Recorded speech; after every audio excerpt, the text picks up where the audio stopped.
Oke, penyelamatan boat dari Sabang menuju ke Banda Aceh sudah dilaksanakan.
Dia tarik kemana?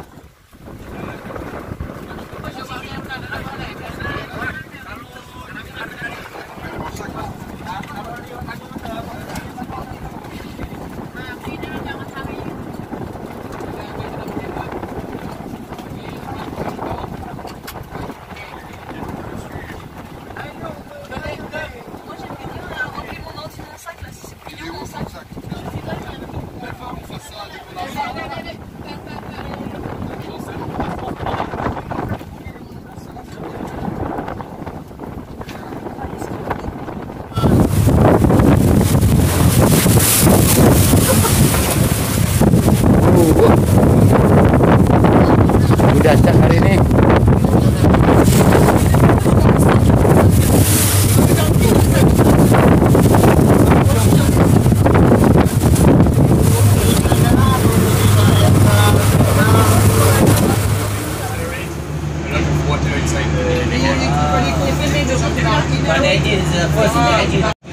Help from them. Is good or bad? You mean when they came to pick us up in the water? Yeah, it was good. This one, yeah. Isolate actually because they know isolate actually is no contact.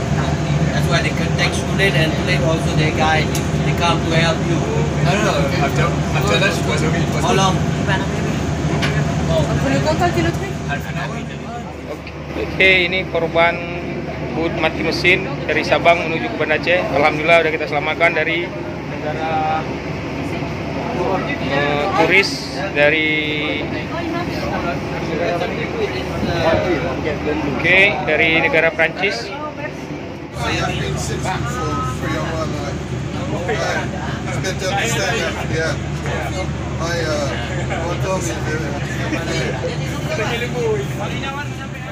Semua tim besar yang cepat merespon dan tanggap ketika kita ada trouble mesin tengah laut dari Sabang ke Banda Aceh.